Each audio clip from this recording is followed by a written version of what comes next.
Your next performer, Vice President of Blue Pencil Comedy, to be.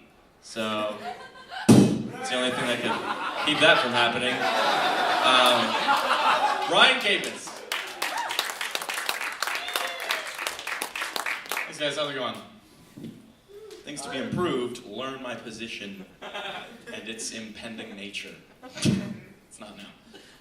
Man, the last time I was at Ping, I was doing ab exercises and a really pretty woman walked by and asked me if I was okay. I wasn't even using machinery. I was I was so far from anything that could hurt me. She was saving me from myself.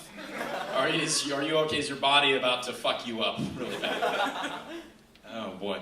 Earlier tonight, I think it was Ken ended his set by saying that we should stop using the microphone, and I thought for a second, I was like, does he not want us to tell jokes for the rest of the night or something?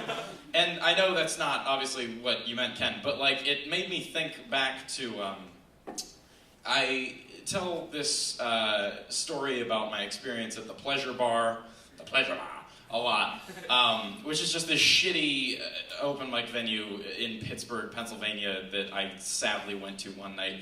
And it reminded me of this one comedian who performed there. And it's this is Easter weekend, so Baker Lounge isn't packed tonight. And it's also, most of the audience, I'm looking at a lot of you, and pretty much almost everyone here has been up here doing stand-up before at some point or another. And the Pleasure Bar atmosphere was a lot like that. It was just people who were regulars there would sit at the bar in the next room and then hear their name, run over, and then perform a set, and then go back.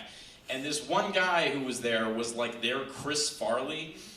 He was just a very large man. He just exuded this presence, and I was like, wow, this guy, he wore a leather jacket. You know what I'm saying? Yeah, he wore one of those, and I was like, that's gotta be his calling card. This is my only night here, but that's his calling card. And he was one of the last comedians to go, and he was presented and here's Mikey B, or whatever the fuck his name was.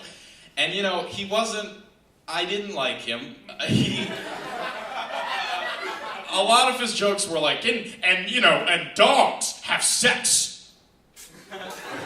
And that would be, and he'd leave you with that, oh, okay, sure. And then so he got so frustrated by the end of it. He had been drinking a lot, and he was just damn it, none of these jokes are hitting. So he ended his set by looming over the audience, and he put his mic in the stand, and he said, all right, listen, this is what it's come to here. A lot of you came here tonight because you all thought that you had some things to say to the audience, and you thought you could make us laugh with your stories. Well, let me tell you something. All of you were very, very wrong. And then left, and then went to go drink more. That was his set. And that's kind of what that made me think of earlier. I just thought Ken was going to have a moment where he told us we all sucked ass or something. So thank you for being a nice person, Ken Williams. When did it become okay for cops to just do coke on the job? I'm serious. I've never seen it in real life, but I assume that it's based on real life, where in TV and movies, the cop, there will be a crime scene and they're investigating and they're like, oh, PJ's here or something. I don't know. And then he walks up and he's like, you rang. We have some unknown white substance here. Let me just, and they do this the lick-a-maid thing where they're like, that's cocaine. Book him for possession of the cocaine that I just ingested.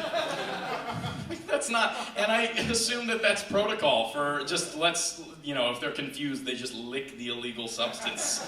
Hey buddy, is this a prostitution ring? Let's see, let me just, tastes like a pimp. Get in the wagon. Another thing I've been seeing on TV recently, there are these Prilosec commercials with Larry the Cable Guy, which is a heartburn medication. And he gets on and he's like, hey, boo. Prilosec's for you.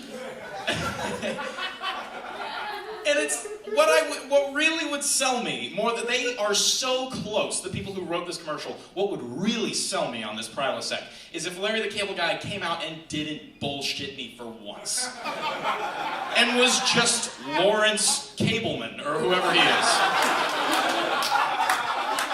And he just said to us, I have heart murmurs, and this really works for me. So much that I'm going to break character on television. By private's sake. Zane mentioned our Lord, McDavis, earlier, and I thought I'd leave you with a story about him. So, Mother's Weekend happened recently, and I was hanging out with the mums. You know, we were en route to CVS so that she could buy me medication and alcohol. That's not a joke. She bought me beer and medicine that I did not take at the same time.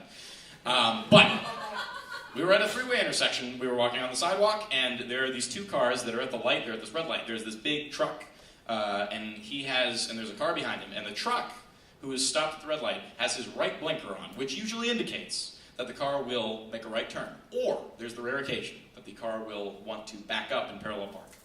The car behind him was not abreast of this because, you know, they're at a red light, so it took him a few seconds. So, light turns green, and the man in the truck becomes enraged. And he goes from 0 to 60 of rage in no time at all. And he goes, "Hey, don't be a fucking idiot!" And he screams this out of his window, but like he only cranes his neck 90 degrees, so he's looking at me and my mother. And he makes eye contact, "Just don't be a fucking idiot!" And we're like, "Why are you being such a nasty man to us? Don't be mean. Don't be mean. It's Mom's weekend. This is my mom. Don't do that." So this doesn't work, and so he gets out of his car and he stomps over to the black Lexus behind him. I don't know if that rings a bell. Anyone want to shout him out? Roderick McDavis is in this car, and he is getting berated by this fat piece of fucking shit who is just being a piece of shit asshole, and he screams at him to, quote, "move his bitch ass." I pay tuition here. I feel like I should be able to say that to his face a few times. But just remember, the next time that he gets a bullshit raise or whatever, he's a person just like us. Thank you very much.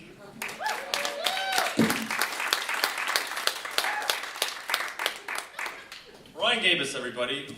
Athens Open Mics, Chris Farley.